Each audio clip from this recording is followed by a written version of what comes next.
All right, welcome everybody back to another episode of the Big Doug and Carmi Show. Your one-stop shop for all things Commanders. We continue plowing our way towards the NFL draft, crushing out mock draft to see the scenarios and how they may play out. From Matthew Berry's fantasy life, our good friend Thor Nystrom is here today. Thor, how are you? What's up, boys? Good to be back. Tell Matthew Berry, longtime Commanders fan, we're still waiting for him on the show. Stop ducking us and get on here. I'm sure he'll be watching today, though. After the Super Bowl win. Absolutely. Yes, that's right. Yeah, we're looking for 100%. Yeah. The Thor 500 came out, certainly a labor of love. Tell us about it. How long does it take? What's the genesis? Well, the genesis... The genesis is, I always date myself with this, but when I was a kid, right, I mean, the internet was invented when I was a kid, when I was in elementary school. Too, but I've been a draftnik literally from the get, like obsessed with college football and then the NFL draft. And so I would, I loved the big boards so I could follow along, when the draft was going. But back then you couldn't print them off the internet. Right. And so you had to get the draft magazines, and I would get them on spring break at the airport. And I'd always go through the back and try to find the one that had the biggest big board, because then in April I'd be crossing the names out. But the big boards in the back, they'd only be 50 to 100 players. And as a kid, nothing annoyed me more. Right. It's like 50 guys. That's not even through 2 rounds. Right. Like, and so anyway, I would run out. So I was always like, why isn't there a big board that gets you through the fall draft and then into UDFAs as well? So that's why I created that. And then I love player comps. So it was like, what, could someone put 500 player comps on a 500 player board? And I was like, well, yeah, I could do that. So that's why I do that. I like to make it printable, so people can print it off for their draft parties and then follow along. That ticker at the bottom, the best available, it's not fast enough, right? Like, I want to know at every single second, not only who are the top guys at the board, but by position, right? When I'm following along at home for my team and whatnot. So that's why I made it that way. I love when people tell me that they printed it off for their draft party and that they're crossing off names and stuff. I love that. But yeah, it's definitely a labor of love. The last 3 months, like intensely so working, to this, but really it's over the years before that, because in the fall I cover college football. So I've been with these guys for between 3 to 6 years, depending on how long they were on campus. I don't cover I don't have the bandwidth for recruiting, but once you get onto the field, I'm tracking you. So, and then once you get up to your, potential to be draft eligible or the idea that you could declare early, you're going to be in my database the summer before, your theoretical last season. So that's when you really get put under the microscope. Everybody loves player comps. Not everybody's willing to do player comps. What's the best way to go about doing the player comps? How do you like doing it? Yeah, I like there to be parameters to stay. You have to have a rope that tethers you to earth. And, because otherwise it just gets too fanciful and unrealistic. You're just trying to put a totem in the reader's head, to most accurately convey, with 2 words, the other guy's name, like how you see that prospect. And I think that the rope that tethers me to earth with it, I try to stay within the bounds of their physical dimensions and get as close as I can to the athletic profiles, and then play style and career progression, like expected career progression, are the other 2 important things. Now, you can't always hit four birds with 1 bullet, right? So sometimes you have to sacrifice a little bit. There are times where, of course, you feel like I got the perfect one. I got this point in Spider-Man gif, kind of a comp. But then there's also, times where you have to settle for 3 out of 4, maybe, on that sort of a list. But the whole idea is just to convey that totem to the reader. It's the shortest possible way you can do it, putting a picture in their head. So I take it really seriously, because, think about all the different people that are following along, all the people that are being introduced to players, people really that are going to be in their life, hopefully for a decade plus, right? And this is their first introduction to them, is their organization taking them, and the idea of being able to help that person as they're meeting this new person and going to be on their team for, their favorite team. You're going to have a relationship with them for the next decade, to try to put that totem in their head So right that minute they can understand a little bit more the player that they're going to be getting. Take it seriously and just try to do the best job I can with it. So the comp, real quick, George, the comp, one of the first comps we noticed is George posted it online was the Izaraku to Harold Landry. Walk us through like how you got from step 8 to step B there. Yeah, I tried to avoid it because best I can. I try not to. How do you say it? Helmet scout, but also comp helmet scout. You know, like yeah, I get it. Yeah, where it's but that one, it just I couldn't get it out of my head. Right, they're both sawed off. They have the long arms. They're both super crafty. I loved Landry coming out.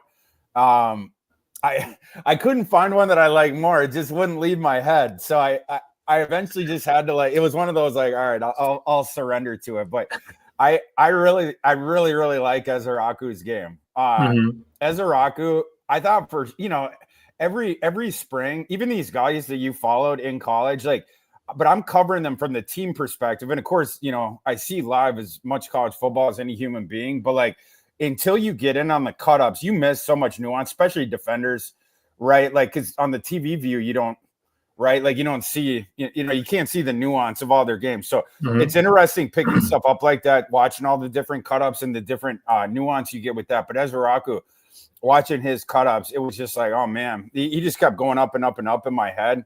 As far and I would not have expected him to end as my edge 3, but once you get done with all the work, it's just you try to give yourself the most information, the most data possible, and then that's where it's like foraging, right? You're just trying to give yourself the most of that for each prospect that you can, because then in your head it's the clearest, and then honestly assess apples to apples, this guy against that guy, and you have to play the ball where it lies. And as Izaraku, He ended up being the edge that I like the third most in this class. Absolutely. I think Izaraku has a lot of tools. I think he's very well-rounded as an edge player. And I think he's a realistic option for Washington at 29. Thor, that Thor 500 board was awesome. I think it's very impressive. I'm curious, where do you think the best bang for your buck is for Washington at number 29, right? We had Derek Brown on here the other day. We did a mock draft. Yeah, he's awesome. He's fantastic. And I feel like if you draft a certain position, you might be chasing the draft, the remainder of the draft, that makes any sense. So looking at 29, I'm kind of curious, in your opinion, is the edge class potentially the sweet spot at 29, a wide receiver spot, running back, or is there a particular couple of players that you're interested in at 29 you think would be home run for Washington? Yeah, if I'm Washington, I'm crossing my fingers for the 2A edge.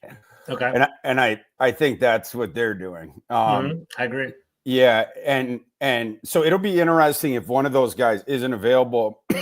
Would they defer more to the not closer to a one-trick pony if they had to there, right? But if they have their druthers, it's going to be the 2A edge, and the two perfect names for that, in my opinion, there, where you'd be getting fabulous value in the slot as well, is Michael Williams and Shamar Stewart. Those are the awesome edge-setting run defenders in this class, and there's a possibility that one of them gets down there. So that for me, it would be them. Are you scared of Stewart? People kind of like the fact that he has all these physical traits, but not a lot of production in college. Do you see the upside in that? Do you think Dan Quinn can bring it out of him, or what are your thoughts on him for your breakdowns? Yeah, I see it with some nuance, which is, he got the 10 RAS, and north-south, he is a ludicrous athlete. There's a reason he didn't do the agilities, right? He's not always, right?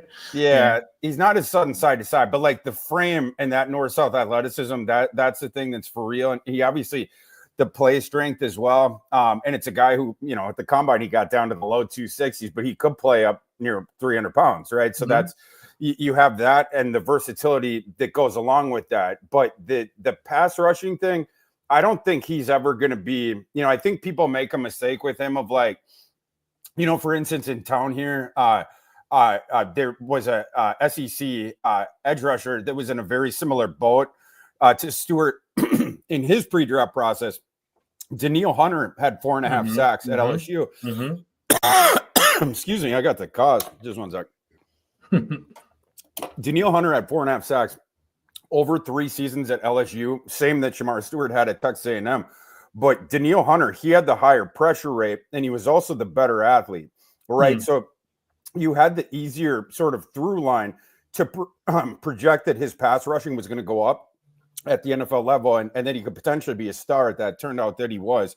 Shamar Stewart, I think, you don't have that kind of a ceiling as a pass rusher. You do get, again, you get the north-south locomotive thing, but I think, the lack of side-to-side stuff, I think that does come into play there. But the thing I think people lose with Shamar Stewart is I think he's forwarded as this, sort of swing for the fences and, super duper duper high ceiling, but it's risky and he could just outright bust.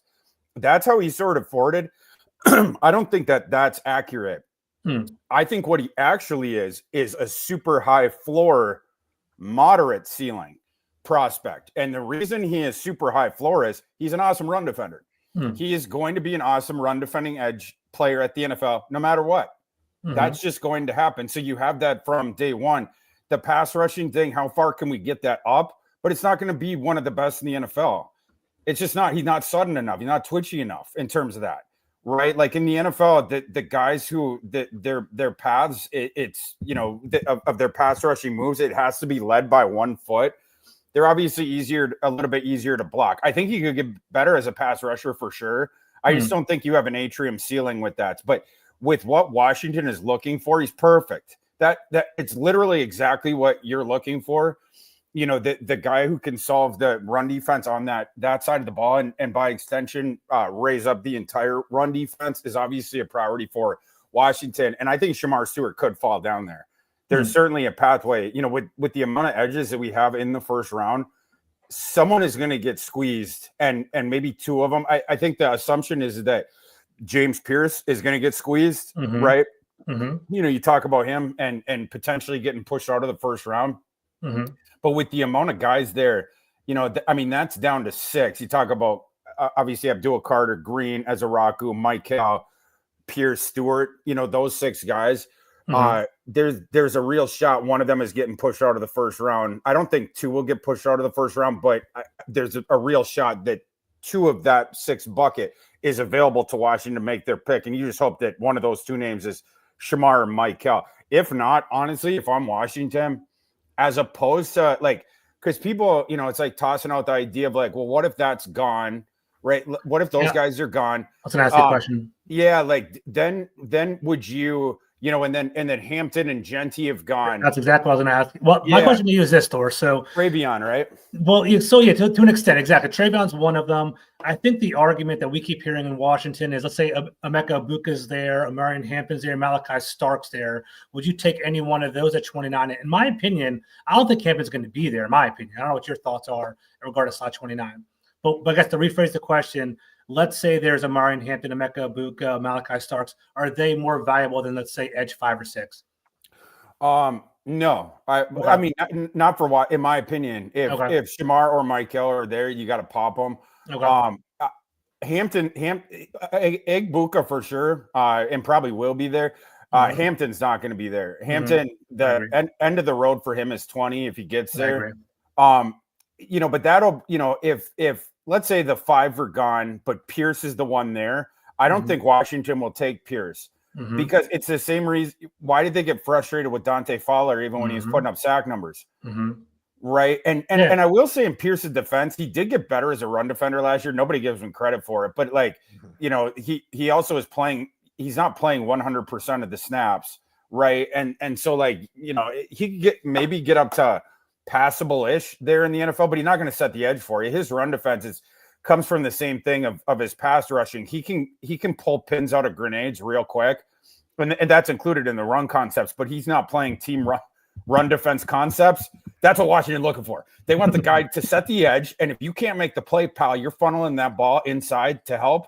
That's what Shamar and Michael are doing for you. So if that's the scenario there, as opposed to and look, I love the idea of Travion in Washington because you bring him back home. Right. I mean, the 5-star kid and not only that, a perfect compliment, I think, to Robinson. Robinson. Yeah. Because I'm not trying to throw the baby out with the bathwater. Robinson has a utility just because he's not an NFL superstar. Just because he's not Saquon Barkley doesn't mean that he doesn't have a utility. And you get you put him only doing the stuff he's good at, it's going to play his game up, and Travion would allow for that. However, even though I like all that stuff, I wouldn't take him with that first round pick. I would take him in a trade back, right, near the top of the second. But that if I'm Washington and that's the scenario, and Shamar and Michael aren't there, as opposed to taking one of those other positions, I'm trading back to the top of the second, and then my buckets would be Travion, Landon Jackson, Nick Scorton, because Scorton and Jackson, that's, you're just slightly down on the thing, but it's from Michael and from Shamar, but it's the same thing. I mean, Landon Jackson, very, very good run defender, right? His game is so straightforward. It's the power edge guy, but like for what Washington's looking for, that's what it is. And Scorton as well. Scorton might even be getting a little bit underrated. Like he was a stud at Purdue initially the first couple of years, right out of high school. Right. And then last year at A&M, they had all the bodies there, and then they don't allow the edge rushers to totally pin their ears back. You have some containment responsibilities, especially against dual threat quarterbacks there. Scorton was talking about that at his podium session at the combine, was like, lay off us for the sack number stuff, kind of a thing. But anyway, yeah, that's how I would personally do it if I was Washington. George, let's go ahead and fire up the machine and see what it looks like. Yeah, let's mock, maybe. Or for teams like for edge rushers and defenders, I guess in general, that go to say Texas A&M, how important is it to do the homework on some of these guys in the place they were before? And it's oddly a similar question for the guys that go to Georgia. What they asked of Michael Williams, what they asked of Trayvon Walker a couple of years ago, that's not what they're going to be asked of to do in the league. They ought to be able to use some of that juice they've got in a more productive pass rushing role. Nothing wrong with either of those programs, nothing wrong with either of the players. It's just what they're asked to do in college, and it's not what the teams in the NFL that draft them are going to want them to do, right? 1,000%. I would say for every single individual player evaluation, context is king, right? And people will say like, are you a data guy, or are you an analytics guy, or are you a film guy? I think you have to have both, or you lose the context. And this is a good example is the edge rushing in particular, Georgia and A&M, because those guys talk about it, in their pre-draft processes over the years of, my sack numbers were this because there was the rotation of guys, and then we had some containment responsibilities. It's the same thing at Georgia as it is at A&M. And that does explain some of it. That they have, both those teams you have on the second team, they're also guys that are going to be NFL players, and that's how they're able to recruit at that level. And that's just sort of how they do that. But for every single position, right? Like the context is super important. You can't totally understand the stats to where they're going to point you at the truth if you don't have the context for the environment in which they were created. So it's super important for all of them. All right, let's find this thing up. Let's give it a whirl. All right, 7-round mock draft. Thor is our guest GM. Thor, if you ever want me to browse through offense, defense, go through the whole board, let me know, and I'll walk us through it. Sounds good. Yeah, Stewart goes real high in this one. Oh, do you have Banks sit as a tackle, Thor? I do. I think Banks will be a tackle in the NFL. Yeah. I guess, Thor, on top of that, Michael Williams, like throughout this whole draft cycle, it seemed like it was going to be like a top 15 pick. Why is he suddenly falling a week before the draft? I think that the edge position, with those 6 guys, I think that's a part of it, just how many bodies there are. And then, the other thing is that guy was he's a rotational player, which at any other school, it's, that would be a bad thing. But at Georgia, that just is what it is. Up till this past year, this is his first year where they were going to play him like, a lion share of the snaps, and he gets injured right away at the start of the season.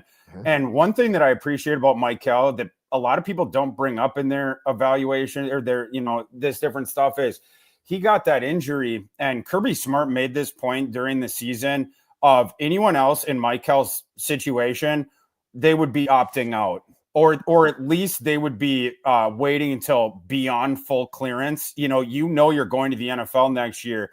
You're now dinged up. No one wants to, on their final season resume, put out tape where they are not 100%. because you're not going to look as good by definition, right? And Kirby Smart said it was the opposite with that kid. He was trying to rush back to the point where they had to protect him from himself. Michael Williams, his recovery timeline they gave him after that injury was 3 to 6 weeks. The tightrope surgery, that's what The he got? tightrope surgery, yeah. And he missed 2 games.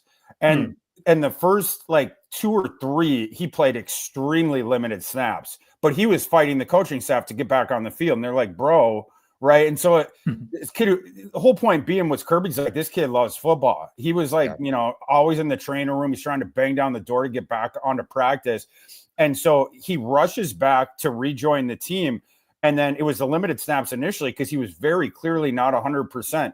The first game he was the regular season game against Texas in Austin, where George, one of the great performances I've ever seen from a defensive line, where they literally won the game. That you didn't even need to do anything else. It was the Georgia defensive line. They decided in advance of that game, yeah, we're going to win this game. Didn't matter what anyone else did. The pockets were caving in. Quinn Ewers, all-time seeing ghost moment. He did not want to be in that stadium. They had to yank Quinn Ewers before halftime because he was so spooked. They put in Arch Manning just for a little bit. But whole point being, Michael Williams had 2 sacks in that game. A third one was taken off the board with a face mask. That was his first game back, and you saw what it did to that defensive line. So I respected that he rushed back and that you got to see that. And it's also context for some of this different stuff. His last season on campus, when he got that shot for the full-time snaps, it was in part wrecked by that injury. All right, so we're on the board right here. Is one trade offer coming at us. The Jets are offering 42, 73, and 110 for 29. And there's another offer. It's actually a pretty interesting one. 31. We'd have to give up the 128, but we get a second-round pick next year. It's up to you on whatever you want to do here. Go back to that first one. I'm not interested in next year picks because I agree. Yeah, I agree. Let's see, 42. I'm putting this in. I got a little trade gizmo over here, so I want to see the value we're getting on this one. I love it. So 42, 73, and 110 for 29. Yes. That's actually tremendous value. We would be getting 236 points on my chart. We would be giving 202 points on the chart. That's an exceptional overage. Yeah. Go ahead. Sorry, I'll say we can hide this potential trade and open it back up again and look at the board if you want. Let's do that. Let's do that. Right. But this is certainly an acceptable trade as far as value. So we're on 29. This is our board to the right. Emeka Buka, Marion Hampton, Burden, Siobhan Revel. I don't know if see any other names, but potentially like Lennon Jackson. As soon as the edge kind of got picked apart already. Wow. Okay. Yeah, got smashed on. I'm curious, guys like Josh Simmons, which is not necessarily a need Thor per se. Washington, after they just traded for the left tackle. But at what point, is a guy like that too much value to pass up on?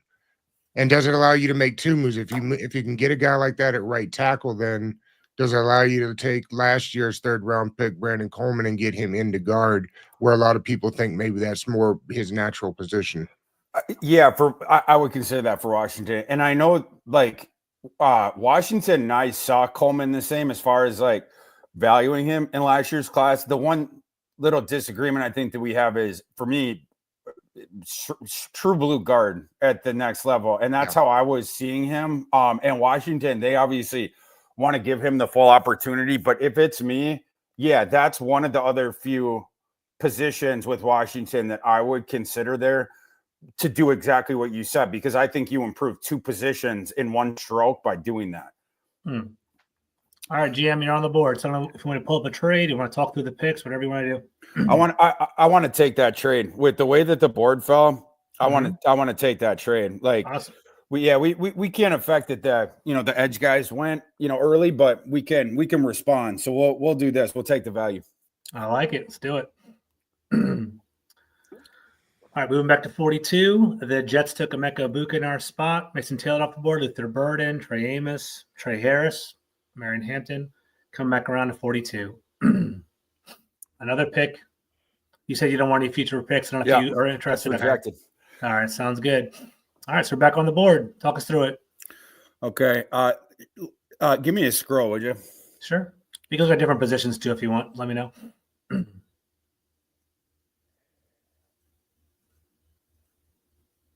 Might be Landon Jackson time here. Okay. Let's pull up the edges just to kind of take a look at that real quick. Landon Jackson, JTT, Femi Oladejo. If you like him, we'll pull the trigger on it. Let me know. Or we can look around other positions. What is the Thor 500 comp here on Landon Jackson? On Landon Jackson, AJ Epinesa. Yeah, okay, from Iowa, right? With the Bills. Yeah, right. Just the power end. And I have him 36 overall on my board. He's my edge 7. I scored him at 8. I have him 46 on my board. But yeah, for me, Landon and early second round prospect, but like for Washington, it's right what the doctor ordered. Mm-hmm. Right. So like that for me, that would be the primary sort of back, like my bonanza outcome is for either Michael or Shamar to fall to me. But if that doesn't happen, this is a scenario I'd be looking for. I bail out of the first round, target Jackson, pick up the extra picks, and then we just start firing at the needs after that. But like if I know how bad they want that 2-way edge. They keep talking about it. They've tipped off their intention here.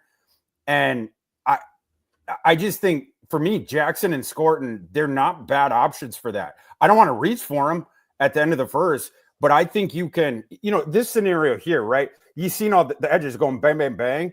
But I still think even in that, I just find it hard to believe that Jackson or Scorton, certainly both, are going to go late first round, no matter what happens with the edge thing, right? So you will have that option to bail, get the extra picks, and then pop them. It's a day one starter.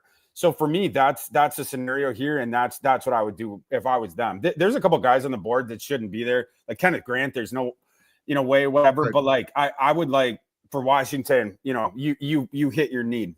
I agree.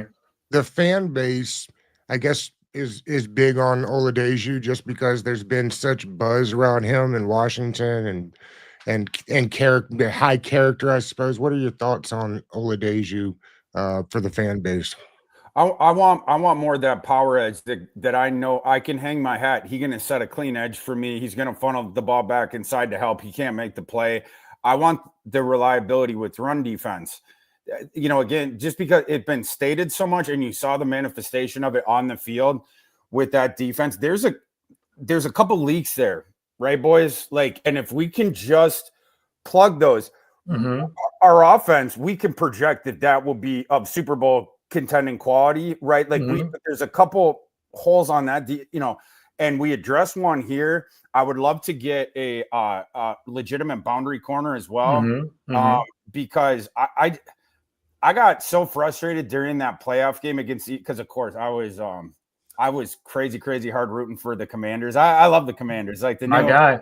Yeah, I mean, we talked about after the last draft that the class that new administration, it was just so impressive. Like throughout the draft, the decisions they made, but then in the UDFA process, you guys know how obsessive I am with it. And their UDFA process was as impressive to me as the draft. And it showed to me like a holistic sort of draft process.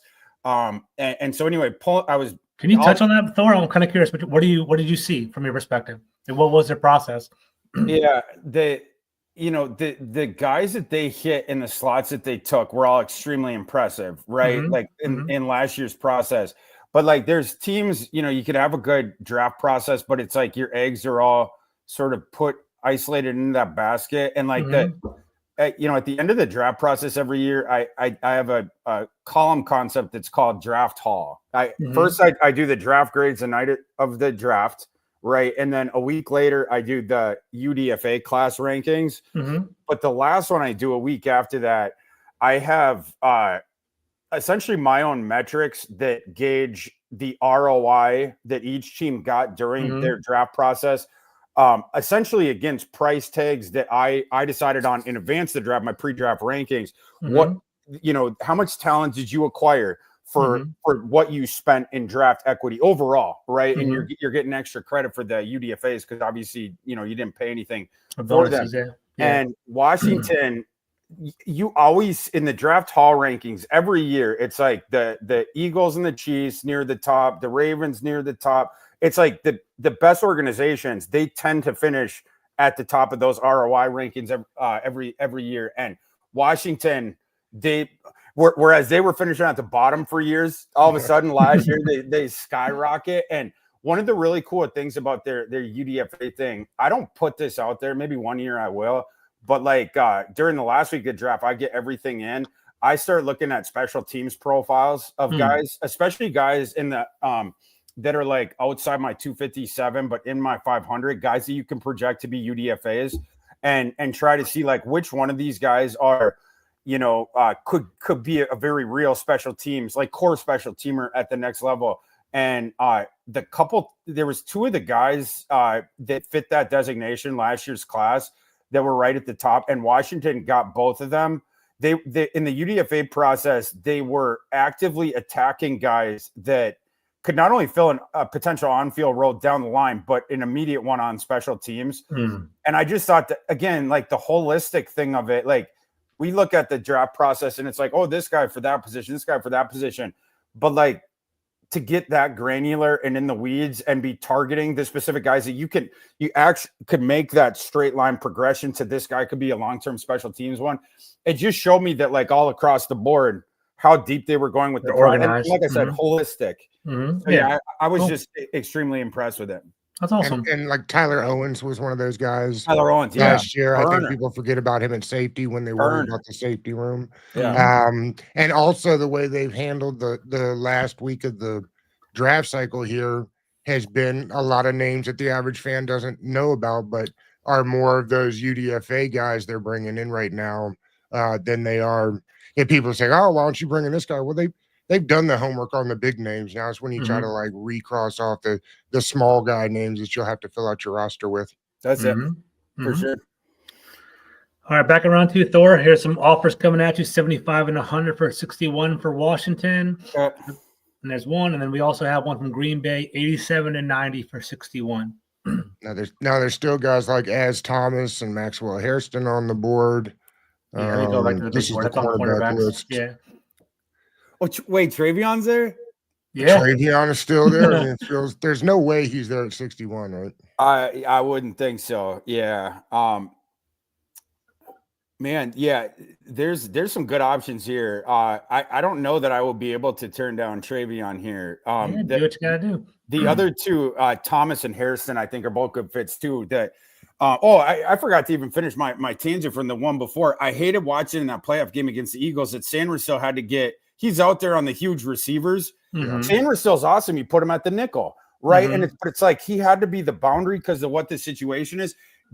It's like what we were talking about with Coleman, right? You take the tackle, you kick him inside, you improve two spots at once, you get a legitimate starting boundary corner. Then you can do that with him. And I'm a big fan of Harrison. I think Harrison's a first round player, but Travion's such a good fit for Washington. You get to bring him home.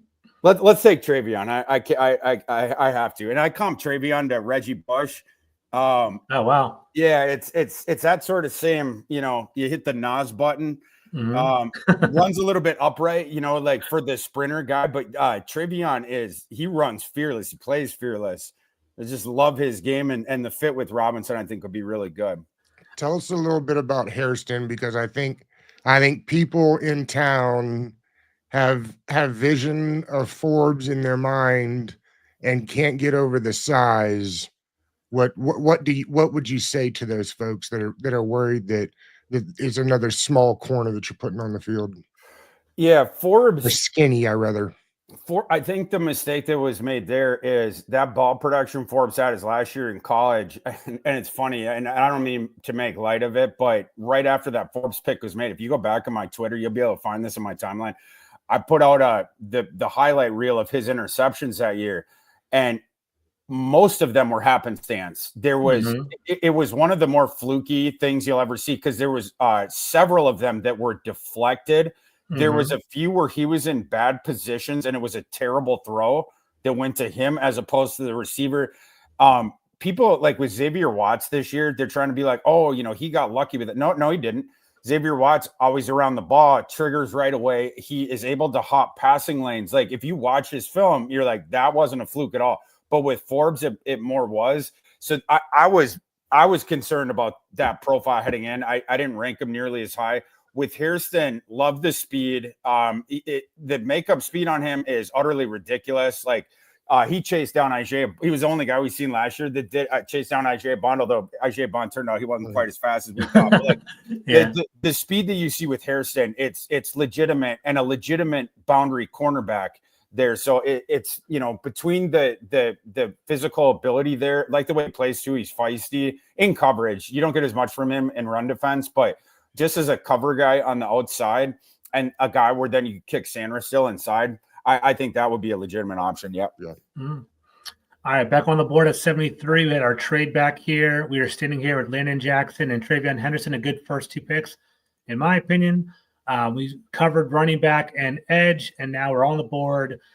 Here we are, 73. So talk us through it, Thor. So probably tackle, receiver, corner. Where else would we? Let's talk needs real quick. What would be your hierarchy this point after RB edge? We've already hit it. I think you're right with tackle. I think they still need to add to the edge room. I mean, we talked a little bit with Debo yesterday about it. I mean, if Brown goes down or Debo goes back down, you're back to just having Terry out there and Luke McCaffrey. So I think that room's a little thinner than people think. Safety, cornerback as well. I think we're rolling out Quan Martin and Mike Harris from the Saints. They're average support players, but I don't know if we have anyone that's impactful and can make a lot of turnovers. So another one right there. Is Trapia from Boston College a starting right tackle in the league?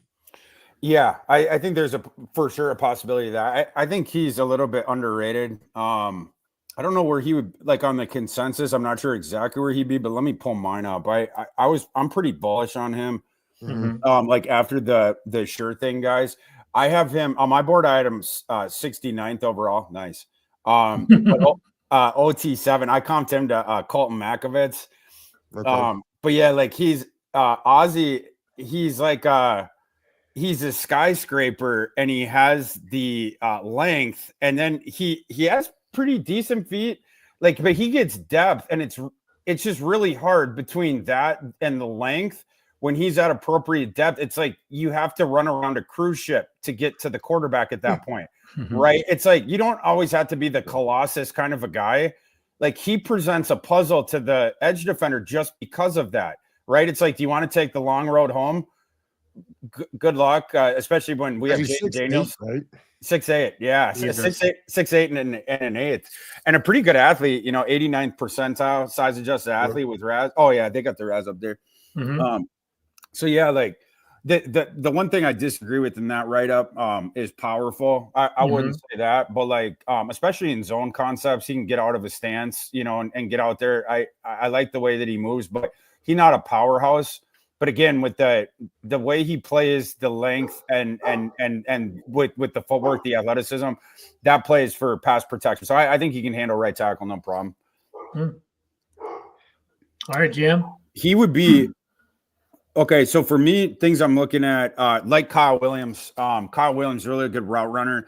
He can contribute right away. That and a guy that can play on the boundary too. 5'10", 190, but his release package is that it's very impressive. And let me tell you, as someone that's seen him at the Senior Bowl, it like jumped off, the field. Like where some of these other guys, the jokes I made on Twitter was that they were doing TikTok releases. Yes.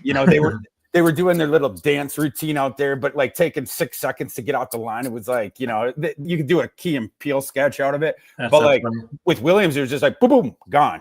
Right. Boom, boom, gone. Like it's just hard to, it's like hide the ball in the cup. Right. You can't tell where he's going. It's too quick. And then he's going to get off the line. He's going to get into his route. The measurables aren't the best, of course. And that allows defenders to sort of catch up to him in the rep, like along the stem. But he's going to pull ahead again out of the route break. Efficiency of movement, the footwork with it. And then he accelerates out really quick, from standstill or after he decelerated. So, and very reliable as well, right? With the hands and stuff like that. So fan of his game. And then the other ones, George, go back to the defense real quick for me. All right. The position. Is this the overall one? This is just defense in general. Yeah. Okay. Yeah. I think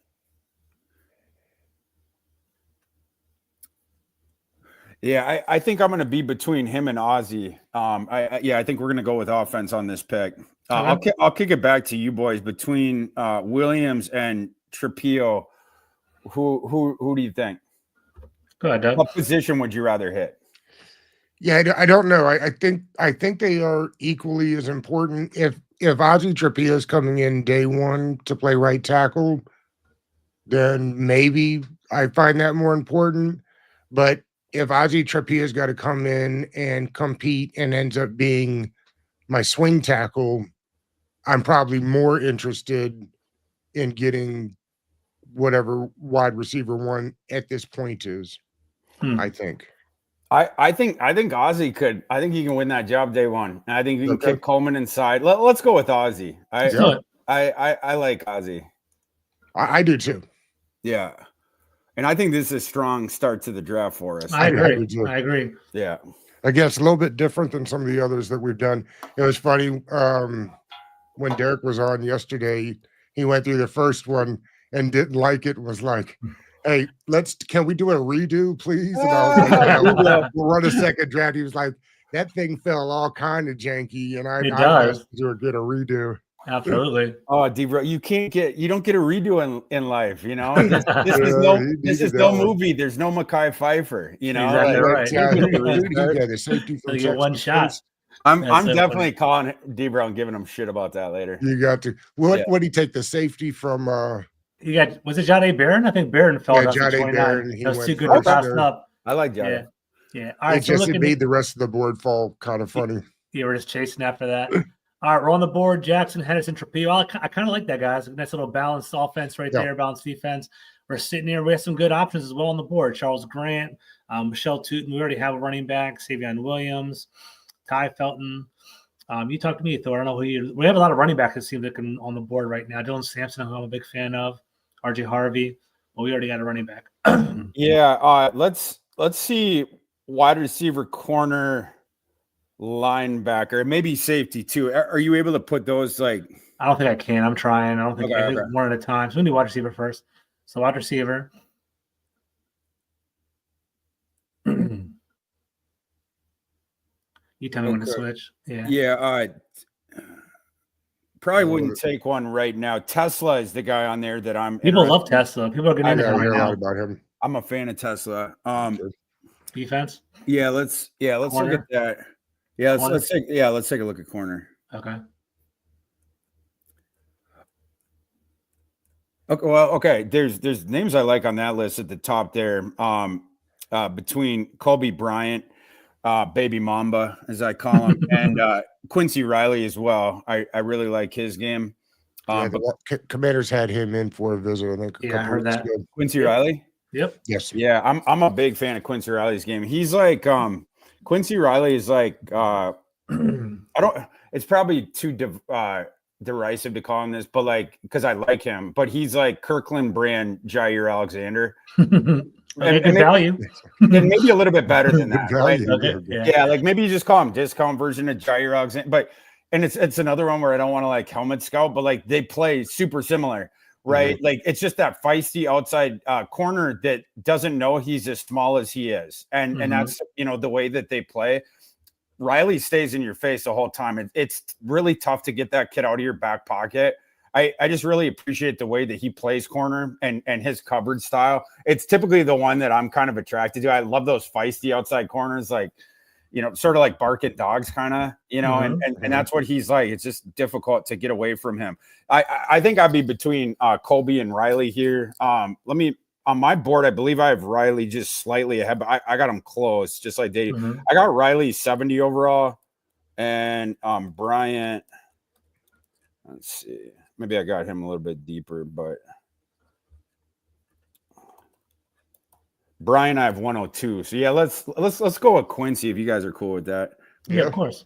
I think he's an option to be starter fairly early, boundary corner. There you go. Yeah, I think we're doing a good job hitting needs and talent at the same time. Edge, running back, tackle, CB. I think every Washington fan would be happy with that. Yeah.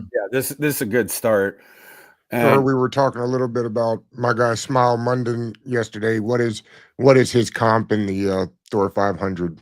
Yeah, let me see.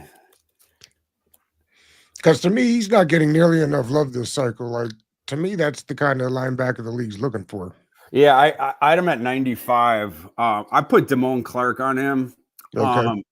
Yeah, but I agree. I mean, he was the top prospect coming out. Got plenty of experience there in that awesome defense that Georgia has. Like, they seem to like him, and he tested well. I was talking about this on a show yesterday, but this sort of same subject about there's a few positions where I see it fairly similar to the consensus. There's a few positions I don't understand what the consensus is seeing. Linebacker is one of them where I don't understand some of the guys that have been pushed up, and then I don't understand some of the guys and all the way down really that gotten pushed down. But like Smale is one of them that I think is getting undersold. Cody Lindenberg's another one. There's a couple. Teddy Buchanan from Cal. I don't understand why he's just 7th round afterthought. Like there's something like that. So yeah, Danny Stutzman, I think too. I like Danny Stutzman. From Oklahoma. Yeah. So I'm with that. Okay, this one, man, I like CJ West. CJ West shouldn't be there. CJ West but we don't need an interior defensive line, do we? Well, don't say that because Deron Payne's only got 1 year in. They got the second rounder from Zerhan Newton last year. But other than that, again, this guy's on 1 year deal. So I think it's been overvalued that Washington isn't. Like there was a couple of picks ago when the kid from Tennessee was on there. I thought, man, you pair him next to the kid from last year and you got something cooking. Because to your point, Thor, I think what they want to be able to do is get power and run, stop on the edge. And as the league kind of is moving here, it's the fastest way to the quarterbacks right up the middle. And so we're seeing more and more of these defensive tackles with juice. So yeah, I mean, the idea that they're good at D tackle, I would say is probably not. It wouldn't be my opinion. Yeah. So a stab for you on CJ West. I was just pulling this up. This comes from the great Brett Coleman. So Indiana last year, their average depth on tackle against A gap runs last season, 2.11 yards, led the nation. Number 2 in the nation in that stat by team was 2.75. Oh, wow. You could not run inside on Indiana. And the reason was CJ West. So Indiana faced only 85 runs, which was 104th in the country because teams realized we can't run inside on them. But Wow. So they only faced 85. But get this, on 85 runs, they had 29 tackles for loss on those 85. Wow. Okay. Yes, that was 4th most in the nation. Wow. They faced the 104th most of those runs, and yet derived out of that the 4th most. You talk about ROI on those concepts, and the reason is because of CJ West. My comp for CJ West is a stump that I have in the backyard of a tree that fell down years and years before I got here. And the old owner couldn't get this stump out. I can't get this stump out. There's nothing you can do. That stump will be here in a million years in the same spot. CJ West is the same thing. That guy, like he wins the leverage battle every single time, but you literally can't get him out of the hole, right? He just plants himself there. He's like, nope. And so that's what it is. It's a standstill. Even 2 guys coming at him, he will hold his ground. Like he knows how to just plant himself there. He's a little stump. So he blows up those running concepts merely by the traffic isn't going anywhere, right? You're stuck at the red light, right? So the run in the back of your alignment. Go ahead. We got help coming. No problem. I'm a big fan of CJ. Yeah, but I say Got me excited about should we drop them now? Hey, we've been talking about improving the run defense with the commander. You want to do that? We already got Landon Jackson. Now you put the stump in the middle. Yeah. Like let's say CJ West. Love CJ West. I would be disappointed at this point if we didn't take CJ West. You can't blow that guy out of the hole with a stick of dynamite, right? Like those numbers are incredible. Incredible. Yeah. When I think of stump, he's like a Puna Ford. West. Yeah, Puna Ford type. You know what I mean? Yeah. I love it. Perfect. Yeah. Sounds awesome. Yeah, you definitely sold me for sure. Yeah. Also, Brett Coleman's the best. He's on in a couple of weeks, I think. Oh, I love it. Yeah. Yeah, he pulls up some great stats. That He that does. one is He does. absurd. His film work's awesome too. I love it. 1,000%. Oh, Tesla. Still How on the close are board. we? Can we trade up? We can pause it if you want. Yeah, let's Try pause trade it. up. Pause it real quick. All right, cool. You tell me. We have to So wait, propose a trade. Oh Yeah, we crap. haven't actually proposed one in a while. We only got 245. And 205, I believe. Oh, really? Okay. Let's see if we can swing something to get up here With Tampa, maybe. and steal Tesla. Where's Tampa? Let me see if I can find them on here. Right here. Boom. All right. Let's look at team. So we have 205. You want to put them both in there? 205, 245. Yeah, and see what they would. Yeah, I mean, we could. I don't think they're going to accept it, but we could see. Throw it out there. It says rejected. Okay, I don't know if they'll try anything else. Let me see in my trade gizmo what would be. Will be fair. Okay. Yeah. So this is yeah, nice to have the trade gizmo. Yeah. I love it. So what pick? What They're pick are we looking 157. 157. We have We've 205 and 245. 205 and 245. Okay, so that's they're giving us 11 points. We're giving them 5, so we do have to improve that. What do we got for next year? You interested in giving up picks next year? Yeah, see the 6, I think, is what would get us close next year. 2026 round 6. Try that. On my trade chart, that's the one that's pretty dang close. Do you want to ask for anything in return or no? Like any of their first, like a 7th next year from them? No, I think yeah. So this trade, if you add the 2026 round 6 on our end, it becomes 11 points for 10 points. That's more or less fair. They reject. Yeah, they won't do that. Yeah. I don't know if we can do business with these jabronis. Right. Want to try the Chargers, maybe? Only other one you could consider would be 2026 round 5, but then I would only want to give one of them round 7s then. Right. Let's try the Chargers. See if the Chargers are more willing to mess around with us. So 205, 245, 158. Do you want to throw you said 5th or 6th run in? Let me see that. If you went 205, go 205 and let's see. 205 in 2026 round 6. Take off 245. Yeah, because 158 for 205 in 2026 round 6. That's 10 points for 9 points. It's close enough to kick the tires. Man, all right. I'm not messing around. We could wait a little bit. If you let's just wait a little bit. Let's see what happens when we're doing the dropping. They're being nits with us in trades. Ridiculous. Oh, I just got taken off the board. Chargers wanted him. That's why. Right next. That's why they wouldn't do it. That's why they wouldn't trade it. They wanted him. Yeah. That's okay. We'll get a different one. All right. My boy Devin Neal this is criminal what they're doing to Devin Neal. I know it is low. And the other guy, I had not heard about him. Devin Jackson was on last Monday and was talking to us about Kyle Monangai. What are your thoughts on him? Because I went back and looked. He's an interesting prospect. Yeah, Kyle Monangai was mean to me at the combine, so I'm really. Well, I shouldn't say that. He would argue I was mean to him, but I set him up for a softball, what I thought was a softball question, and he had a very weird response. So like I like to ask the guys about their testing because the podium, it's the day before the testing, and what are you running in the pre-draft or just with a guy like Monangai, what I was curious about, he's a fighter on the field and he's a grinder.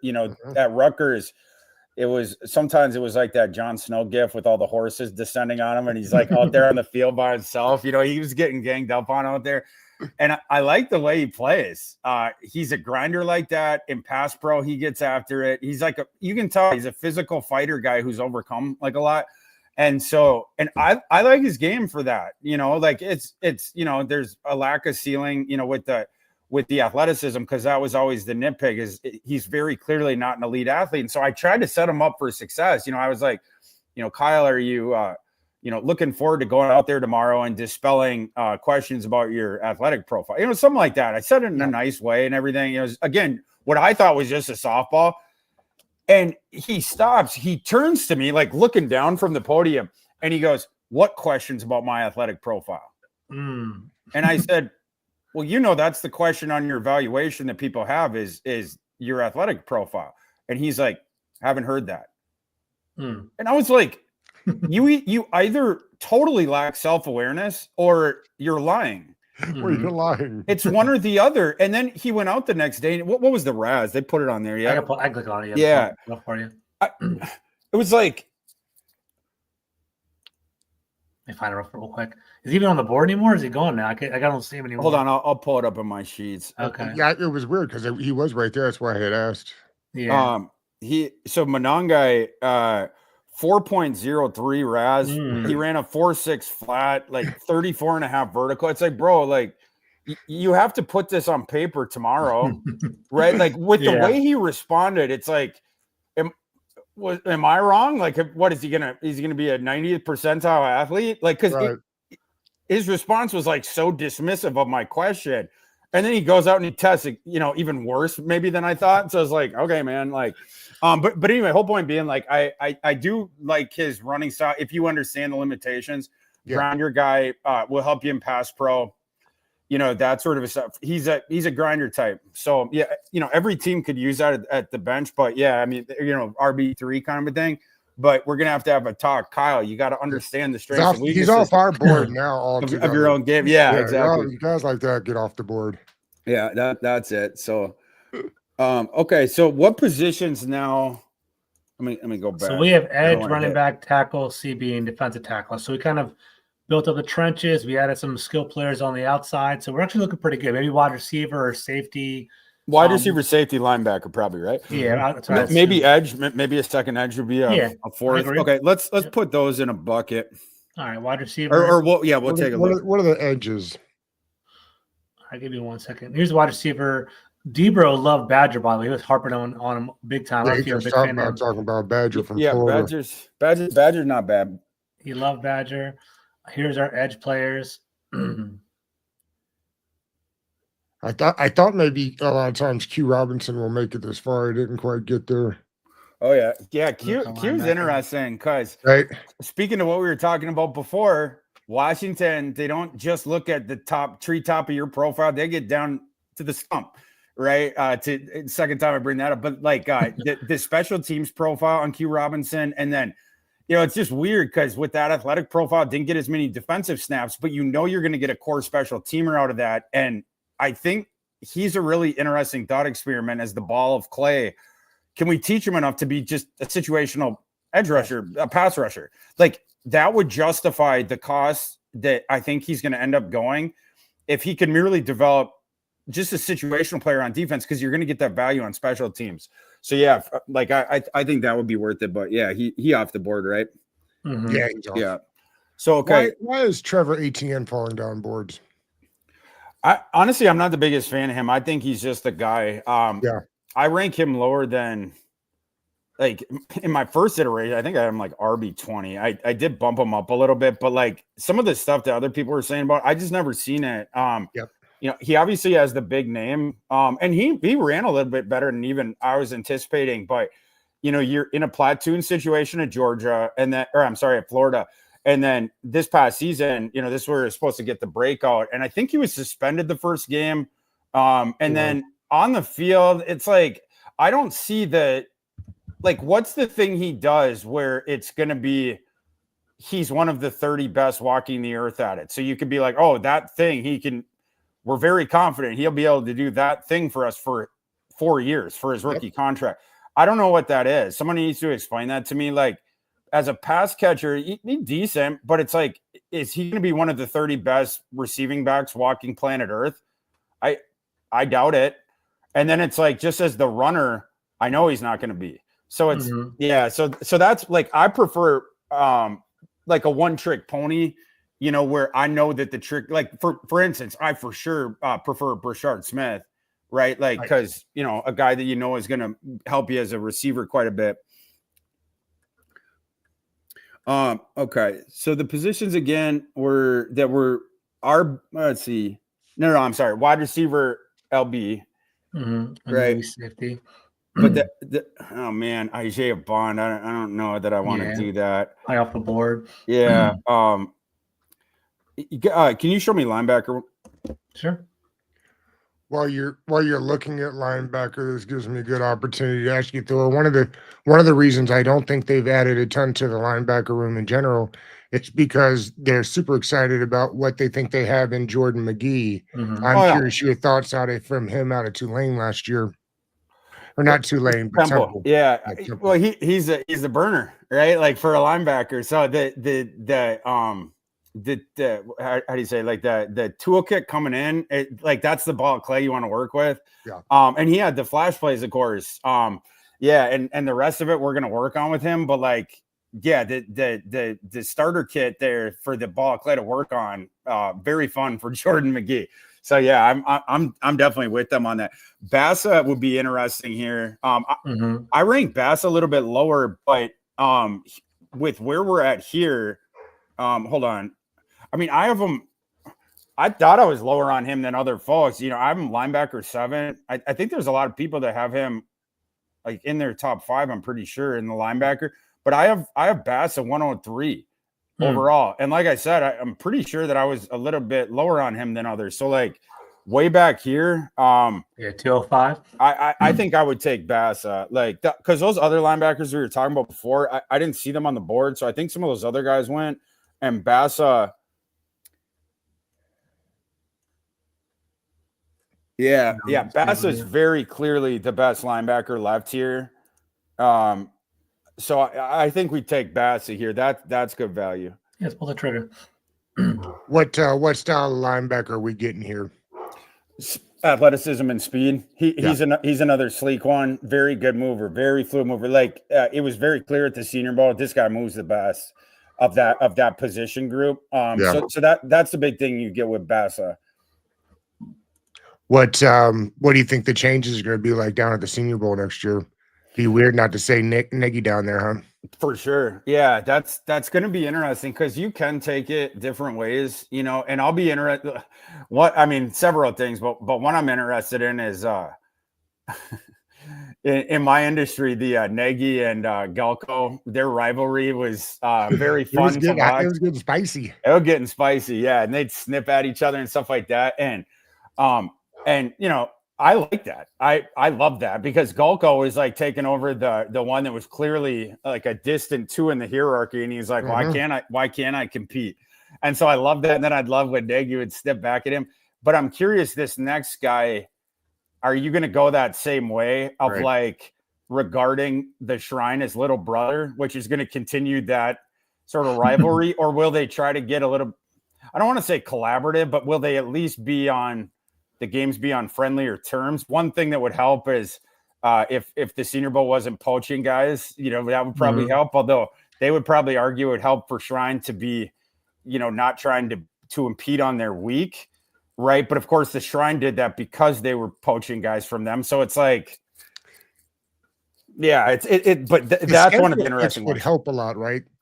They would go a long way in like bridging the gap if they'd fixed the schedule, right? I would love for them to go just literally back to back because there's a lot of people in my shoes where like people don't realize out there, but like, you know, for companies to send you there, it's like you got to have your time in the one to justify it, and then you got to have your time at the other one. And I know that there are some people that will go to like 2 days of the Shrine and then go to the Senior Bowl and try, you know, and then try to get there by, you know, whether Tuesday practice, Wednesday practice, but them having the overlap, it's not great because you can't be at both the full events, right? And I would just like it for the practice days with the Shrine to be, you know, at a time where then it allows for travel in between to the Senior Bowl. I don't care about either of the games.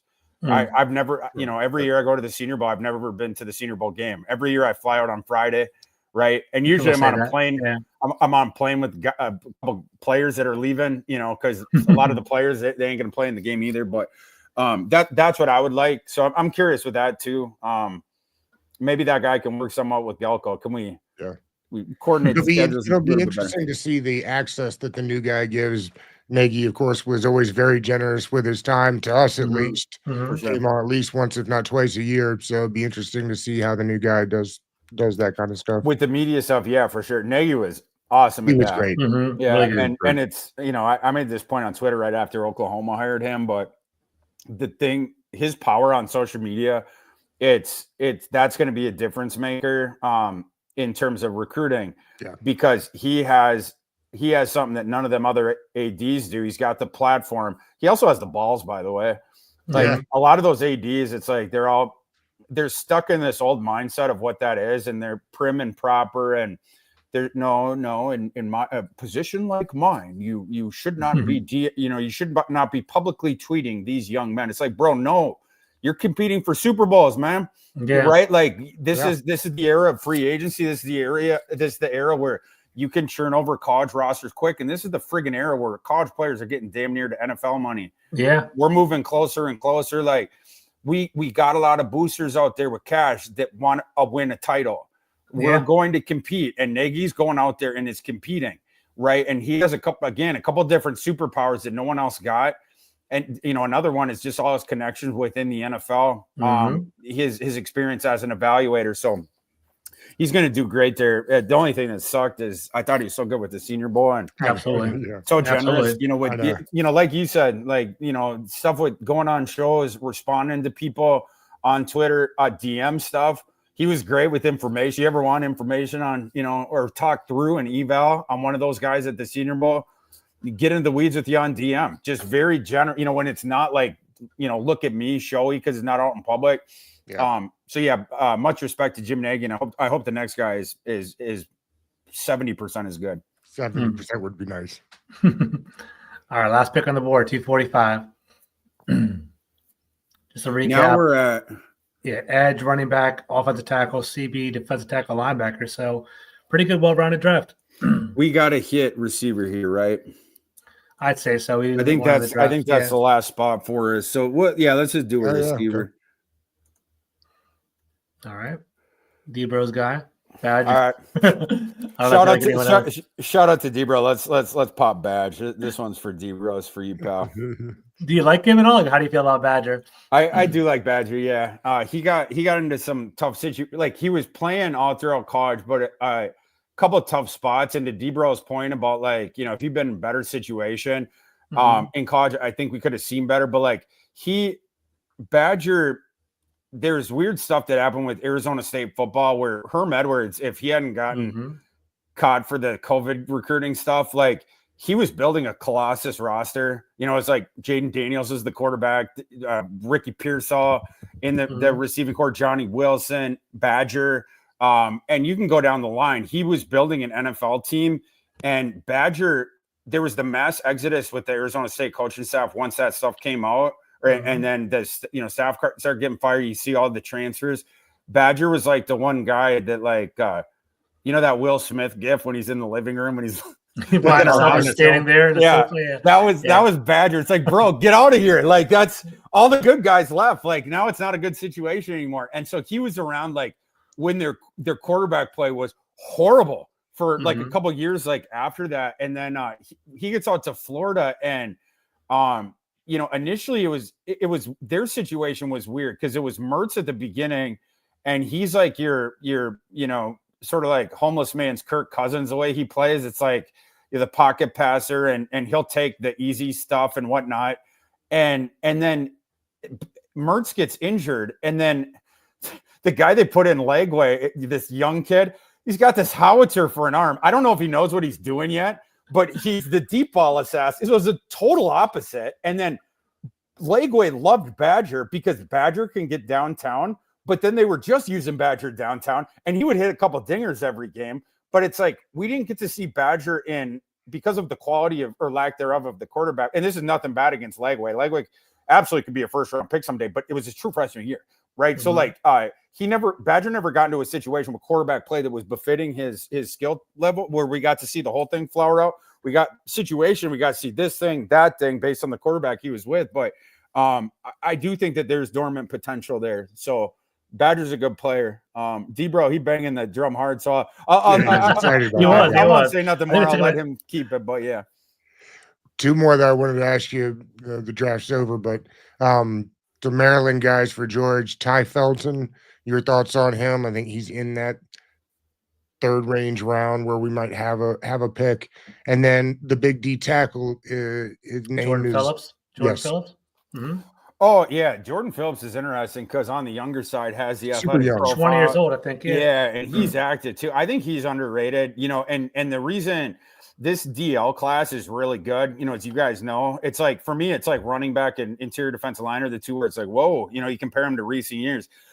Just like we were talking about running back, someone going to get squeezed, someone going to get squeezed in the interior defensive line. CJ West, another guy, we were talking about him, but Jordan Phillips, just because of the sheer numbers of it, you're going to go lower than you would in a normal year.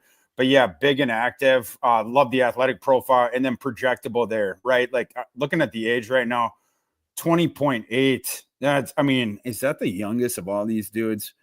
I think he is. I'm looking down my sheet. That's the youngest on the interior defensive line class. So, like the rule of thumb with me on that is like, you think like 2 years from now, what's this dude? Right. And then that's what you compare to some of these other guys, right? That are 22, a lot of the guys in the class. So, I like Jordan Phillips a lot. And then, Ty Felton. Oh, the Maryland receivers. Felton's an interesting thought experiment in a bad receiver class. He has the athleticism. He has the wheels. I like all that. He needs to clean up the catch point stuff. There are inconsistencies there. But I think you get him at the correct price point. Especially in a bad receiver class, you pull the trigger all day long because if he cleans that up, I don't want to say he'll be Stephon Diggs, but like that's, you get later on into day 3 there, you get 5th round if he's there, right? If he does clean up the catch point stuff, that's a guy whose game is going to accelerate real quick, and he will be a steal. If he doesn't clean it up, he could be out of the NFL in 3 years.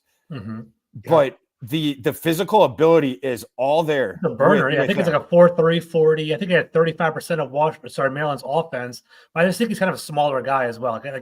And they kind of factored through. They filtered their offense through him because Maryland really had that much more on their teams, honestly. So that's right. Yeah. Yeah, and then who's the other dude? You don't hit on him. Those are the two guys from Maryland that were close out. Are you going to the draft this year? No, no. We're doing a live show for Fantasy Life, so I'll be doing that days 1 and 2. One day in the future, we talked about going there live, and doing a show from there. But this year we're just going to do it remote. But yeah, like excited to talk about all that. I have to bounce right now because I got to get across town. I'm on I don't know if you guys know K-Fan, but we're doing a show from the there's an auto show at the convention center here. So I got to hop in my Uber here in 5 minutes. So, but yeah, it was a good talking draft with you boys. Thanks, brother. We appreciate you always. Appreciate you. Thanks, Take it easy, guys. See you.